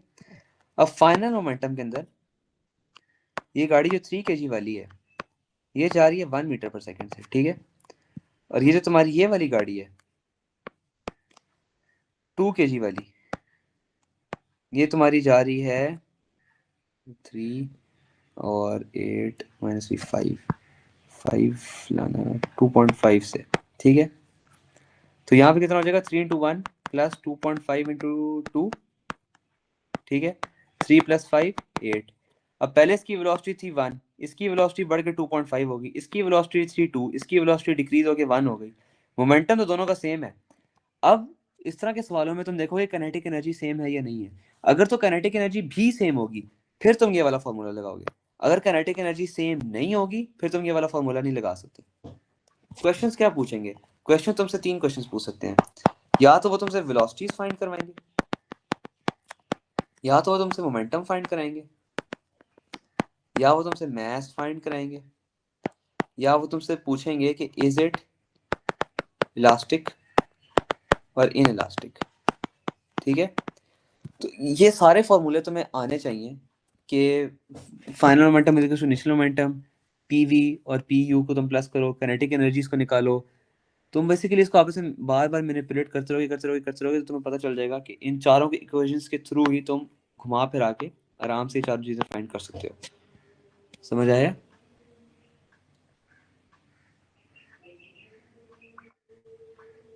सही है। अब बस एक चीज एक्स्ट्रा जिस चैप्टर की आखिरी चीज है वो ये है कि मोमेंटम इन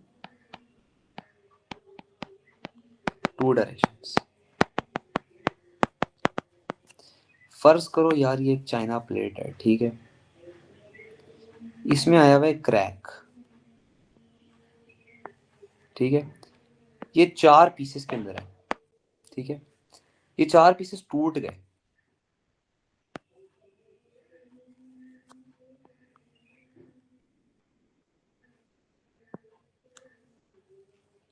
ये प्लेट टूट गई, ठीक है। अब टूट कर बड़े हो गए, हाँ समझाने के लिए है, ठीक है।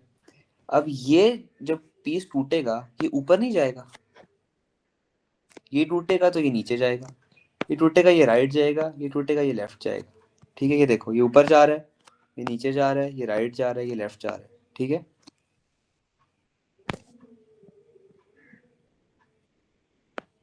ये समझ आ गया ना?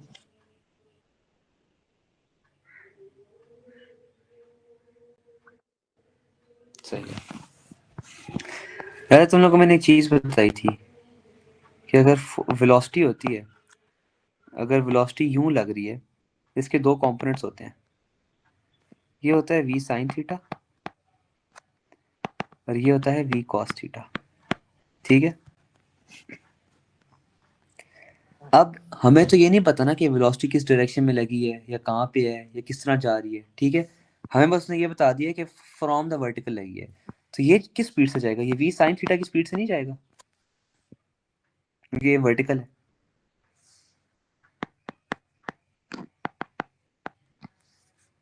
हमें तो रिजल्टेंट तो नहीं पता ना कि रिजल्टेंट कितना है, ठीक है, ये तो रिजल्टेंट होता है ना। हमें नहीं पता कि कितने रिजल्टेंट वेलोसिटी लगी है, हमें ना किसी ने बताई ना हमें डायरेक्शन पता है, ठीक है। लेकिन हमें ये पता है कोई चीज़ ऊपर जाती है तो वो वी साइन थीटा होती है, कोई चीज़ नीचे जाती है तो वो भी वी साइन थीटा होती है, तो ये भी वी साइन थीटा की इक्वल नहीं होगी।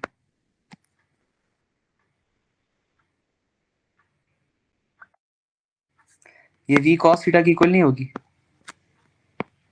यही वी कॉस थीटा की इक्वल होगी। तो ये वाला मोमेंटम है, इसका मोमेंटम कितना होगा? M V sine theta. इसका मोमेंटम भी होगा एम वी साइन थीटा, इसका मोमेंटम होगा एम वी कॉस थीटा और इसका मोमेंटम भी होगा एम वी कॉस थीटा।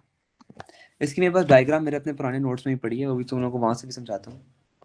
अब ये याद रखना कि जो इस राइट वाले का मोमेंटम होगा वो इस लेफ्ट वाले के मोमेंटम की इक्वल है if mass is same and velocity same, और जो ये वाला मोमेंटम होगा वो इस वाले मोमेंटम की इक्वल होगा, ठीक है। नेगेटिव लेना है, समझाता हूँ पूरा। पहले सिर्फ मोमेंटम समझ लो, जो इसका मोमेंटम होगा वो इसके इक्वल होगा और जो इसका मोमेंटम होगा वो इसके इक्वल होगा। सही है?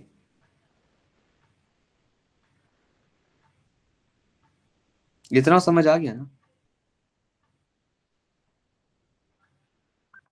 सही है। अब अगर हम वर्टिकल का प्लस करें, ठीक है, हम कहते हैं कि डाउनवर्ड जो है वो नेगेटिव है, अपवर्ड जो है वो पॉजिटिव है, ये जो है ये पॉजिटिव है, ये जो है ये नेगेटिव है। इट मीन्स कि ये नेगेटिव होगा, ये नेगेटिव होगा, ये पॉजिटिव है और ये पॉजिटिव है। अब अगर हम वर्टिकल का सम लें तो वो कितना आता है? M V sine theta plus minus M V sine theta, तो ये जीरो आ गया ना।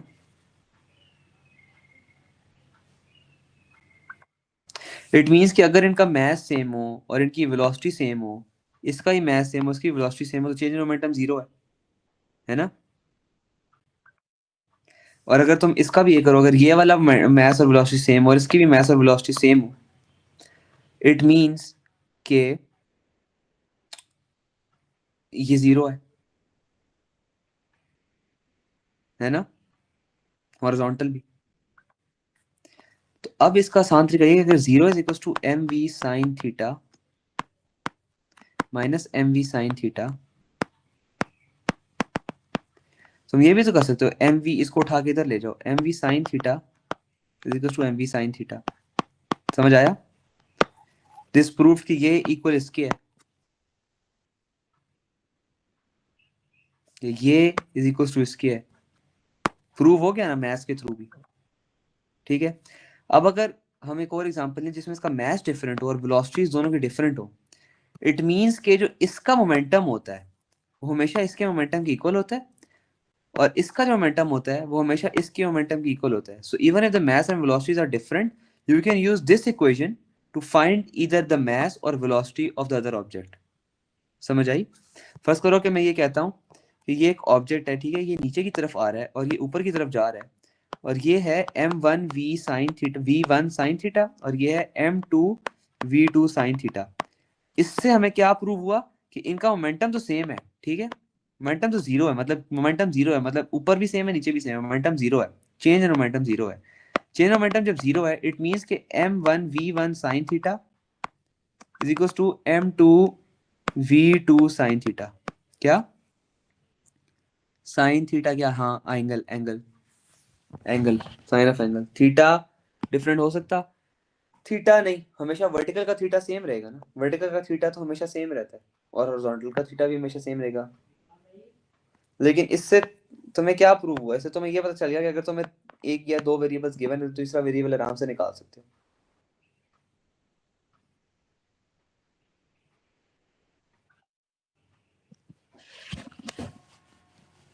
हो सकता है, बिल्कुल हो सकता है, सही कह रहे हो। बट कभी कभी होता ही है कि वो यहाँ पे तोड़ देंगे इसको डिफरेंट वेलोसिटी से, और नीचे वाली जगह पे तुम्हें तोड़ देंगे डिफरेंट वेलोसिटी से। फिर क्या करोगे? फिर तो तुम्हारा v sin थीटा दोनों का डिफरेंट आ जाएगा। तो इसीलिए हमेशा बेहतर है कि तुम पूरा v sin थीटा लिया करो, क्योंकि तुमने vy निकालना होता है। यहाँ पे तुम्हारी वो कहेंगे कभी कभी कुछ सवालों में यहाँ डिफरेंट वेलोसिटी, यहाँ डिफरेंट वेलोसिटी, तो जाहिर है v sin थीटा दोनों का डिफरेंट हो जाएगा, तो इसलिए हमेशा पूरा लेना।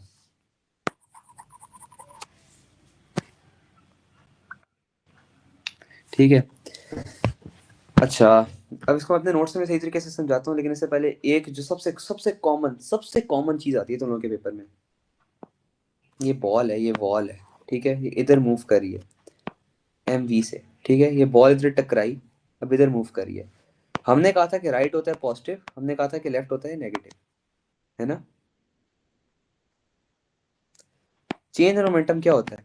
M V minus M U, है ना, माइनस कर लेते हैं, हमेशा चेंज इन मोमेंटम माइनस होता है ना,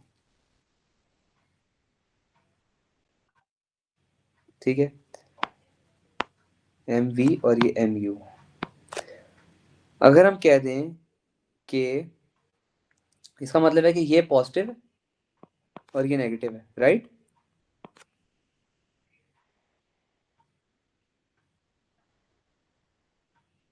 ये समझ आ गया ना कि ये पॉजिटिव है ये नेगेटिव है, ठीक है।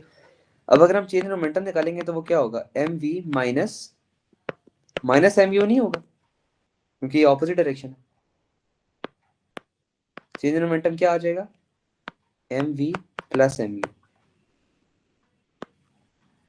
तो बॉल के अंदर कभी कभी होता है कि बॉल को यहाँ कोलाइड करा देते हैं और ऑपोजिट डायरेक्शन में जाती है।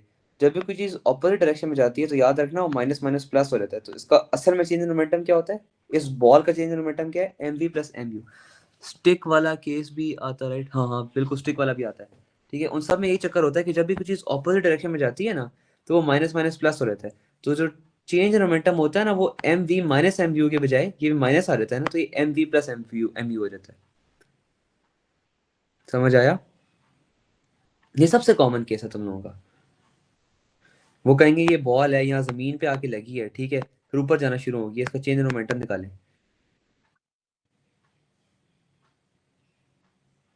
आंसर होता ना, हाँ, डिपेंड करता है केस क्या है, ठीक है। अब वो बॉल इस तरह आती है, बॉल यहाँ जमीन पे टकराती है, बॉल वापस ऊपर जाती है, वो कहते हैं इसका चेंज इन मोमेंटम निकालें।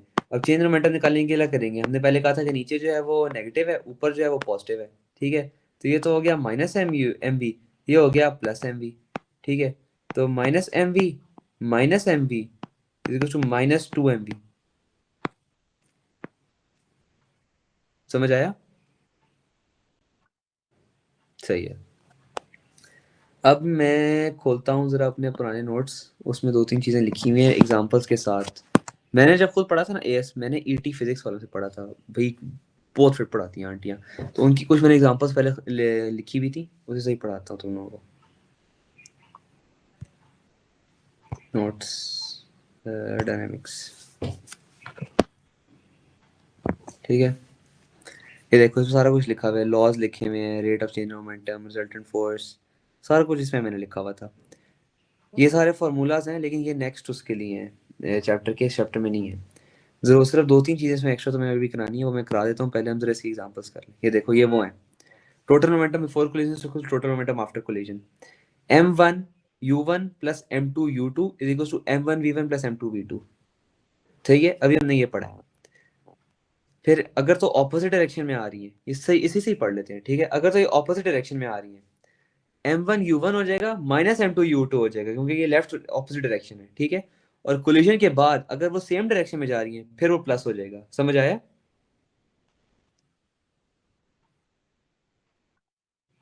ठीक है, इसी तरह नीचे आते जाओ, ये वो क्वेश्चंस हैं। ठीक है, ये वो है, the total momentum of an isolated system remains conserved if no external forces act upon it. लेकिन इससे बेहतर दूसरी डेफिनेशन जो मैंने आप लिखवाई है, वो मैंने खुद मार्क्स की में पढ़ी हुई है बहुत दफा। हाँ, एक बात याद रखना, मोमेंटम जो है वो दोनों बॉडी का कंजर्व्ड होगा if Newton's third law is applicable. अगर तो एक न्यूटन का थर्ड लॉ है, ठीक है, वो ये कहता है ना कि बॉडी ए बॉडी बी के ऊपर सेम फोर्स एक्सर्ट करके जितनी बॉडी बी बॉडी ए पे करेगी, अगर तो ये फोर्सेस सेम रहेंगी, तो याद रखना मोमेंटम दोनों बॉडीज का कंजर्व्ड रहेगा। सही है? फिर ये तुम्हारे आगे काम आ जाती है ट्रिग्नोमेट्री रेशो, याद रखना साइन थीटा और कॉस थीटा टैन थीटा की इक्वल होता है। फिर इसके आ जाते हैं ग्राफ्स। ग्राफ्स का चक्कर ये है कि सबसे पहले तो ये है कि देखो, अगर तो तुम्हारा चेंज इन मोमेंटम जो फाइनल मोमेंटम ये हमने कर लिया था। अब इसमें तुम्हारे तीन टाइप के ग्राफ्स होते हैं, एक होता है फोर्स टाइम ग्राफ। ठीक है, फर्स्ट करो, एक बॉडी है वो तुम्हारी ए है, वो रेड से है, और बॉडी बी जो है वो तुम्हारे ग्रीन से है। अब जो ए बी पे फोर्स लगा रही है वो पॉजिटिव है, लेकिन बी ए पे फोर्स लगेगी वो नेगेटिव होगी, क्योंकि ऑपोजिट डायरेक्शन थी, अभी तुम लोगों को समझाया था। तो ऑटोमेटिकली इट मींस कि ग्राफ होंगे तो सेम, लेकिन ऑपोजिट डायरेक्शंस में होंगे तो सिमेट्रिकल आ रहे हैं। समझ आया? फोर्स वाला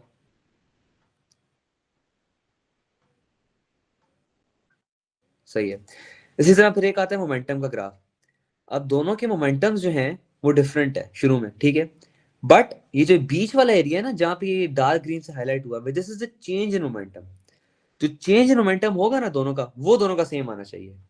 देखो इसका चेंज इन मोमेंटम कितना आ रहा है, -20, इसका चेंज इन मोमेंटम कितना आ रहा है, +20, तो ये जो चेंज होगा ना, ये दोनों का सेम होगा। मैं भेज देता हूँ नोट्स, मुझे मसला नहीं है, दोनों भेज दूंगा आज वाले। ठीक है, फिर आ जाता है वेलोसिटी टाइम। अब वेलोसिटी टाइम के अंदर देखो, मोमेंटम दोनों का सेम चेंज हो रहा है, लेकिन वेलोसिटी दोनों की सेम चेंज नहीं हो रही। एक की वेलोसिटी 10 से कम हुई है, एक की वेलोसिटी 20 से प्लस हुई है। क्यों? क्योंकि दोनों के मैसेज डिफरेंट है। तो वेलोसिटी टाइम भी दोनों की चेंज होगी, लेकिन याद रखना दोनों की वेलोसिटी या तो सेम डायरेक्शन में चेंज हो सकती है या ऑपोजिट डायरेक्शन में चेंज हो सकती है। अगर तो बॉडी लेफ्ट जाना शुरू होगी राइट से, तो उसकी डायरेक्शन प्लस माइनस में ऑपोजिट हो जाएगी। समझ आया? ये हमने उसमें भी पढ़ा था अपने काइनेमेटिक्स में, कि जब और डायरेक्शन चेंज होती है तो वो प्लस माइनस में ऑपोजिट हो जाता है। सही है, इसके हम पास्ट रिवर्स करेंगे ना अगले उसमें, तब सही समझ आएगा। ये लॉ ऑफ रेस्टिट्यूशन है, वो अभी तो मैं पढ़ाया था। ये वैसे तुम्हें याद करने की जरूरत नहीं है, ये बहुत डिटेल के अंदर है, लेकिन बेसिकली वही, अगर तुम अगर अपना ये वाला करो ना, v2 minus v1 is equal to u1 minus u2, ठीक है, उसी को तुम रीअरेंज कर लो। अगर तो वो 1 की इक्वल आता है तो वो परफेक्टली इलास्टिक होती है, ग्रेटर देन 1 और लेस देन 0 होता है तो वो इनइलास्टिक होती है, 0 होता है तो परफेक्टली इनइलास्टिक होती है। तो मैं याद करने की जरूरत नहीं है, मैंने इस वक्त समझा था, मैं तुम लोगों को सिर्फ एग्जाम व्यू से कराऊंगा। तो ये तुम्हारे लिए एक्स्ट्रा चीजें हैं।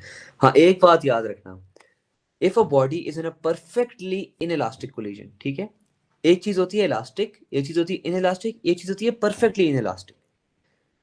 If a body is in perfectly inelastic collision, वो बॉडीज आपस में आएंगी और आपस में आके दोनों जुड़ जाएंगी। ठीक है, दोनों बॉडीज आपस में आएंगी और फिर जुड़ जाएंगी। किधर गया है मेरा गुड नोट्स ही गायब हो गया है, क्या हुआ है, एक सेकंड में पूछता हूँ, रुको।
हाँ, पता है तुम लोगों की केमिस्ट्री टीचर है वो, उसने शायद तुम लोग केमिस्ट्री वो पढ़ाएगी, केमिस्ट्री बहुत अच्छी पढ़ाती है। She is the second teacher इसके अंदर, आईवी क्राफ्ट के अंदर। अच्छा जी, फिर आ जाता है 3D। 3D के अंदर वही देखा, एक प्लस है एक माइनस है। हाँ हाँ, एक प्लस है एक माइनस है, ठीक है, वो भी प्लस है और एक माइनस है। अगर तो मोमेंटम कंजर्व्ड है, ठीक है, तो हमने निकाला कि दोनों के मोमेंटम इसके आपस में सेम आ रहे हैं, और जो ऊपर नीचे वाले हैं उनके मोमेंटम सेम आ रहे हैं। याद है ना, अभी हमने किया सारा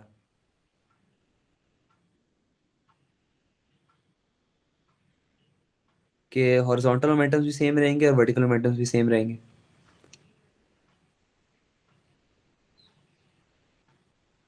याद है ना, अभी पढ़ाया था। सही है। तो इस तरह तुम्हारे ग्राफ दोनों के अलग अलग भी आ सकते हैं अगर तुम हॉरिजॉन्टल मोमेंटम का निकालोगे। ये देखो, हॉरिजॉन्टल मोमेंटम के अंदर एक चीज याद रखो, ये जो वर्टिकल वाले थे, ये स्ट्रेट लाइन आ रही है बीच में, दे आर नॉट इंक्रीजिंग और डिक्रीजिंग। इट मीन्स कि हॉरिजॉन्टल कंपोनेंट के अंदर वो जीरो रहेंगे। तुम्हारे सिर्फ P2 और P4 मीन्स तुम्हारे ये हॉरिजॉन्टल वाले ये आपस में चेंज हो रहे हैं, ठीक है। बट अगर तुम वर्टिकल वाला लोगे तो तुम्हारे P2 और P4 जो हॉरिजॉन्टल वाले हैं वो जीरो आ रहे हैं, और P1 और P3 का मोमेंटम चेंज हो रहा है और सेम अमाउंट से चेंज हो रहा है, क्योंकि ये सिर्फ वर्टिकल डायरेक्शन में हम ले रहे हैं। समझ आया?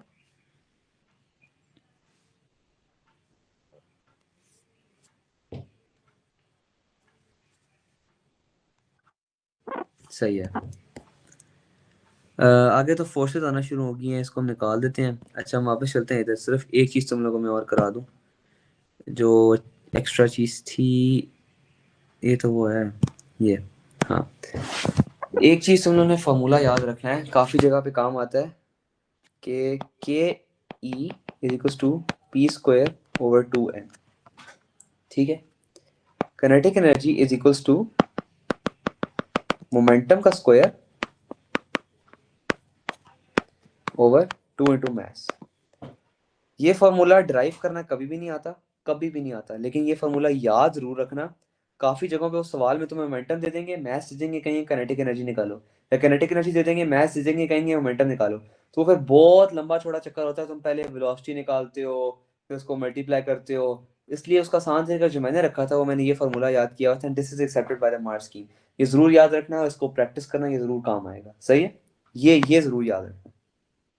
This is very very very important. And by that it wraps up our lesson today. हमारा सारा डायनामिक्स का चैप्टर पूरा हो जाता है। अभी मुझे समझ नहीं आई तो मुझे अभी बता दो, अभी हम डिस्कस कर लेते हैं।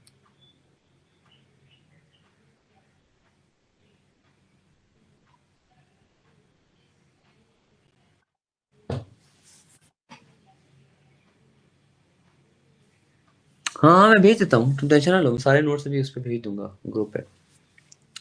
अच्छा हाँ, तुम लोगों को एक अनाउंसमेंट देनी थी।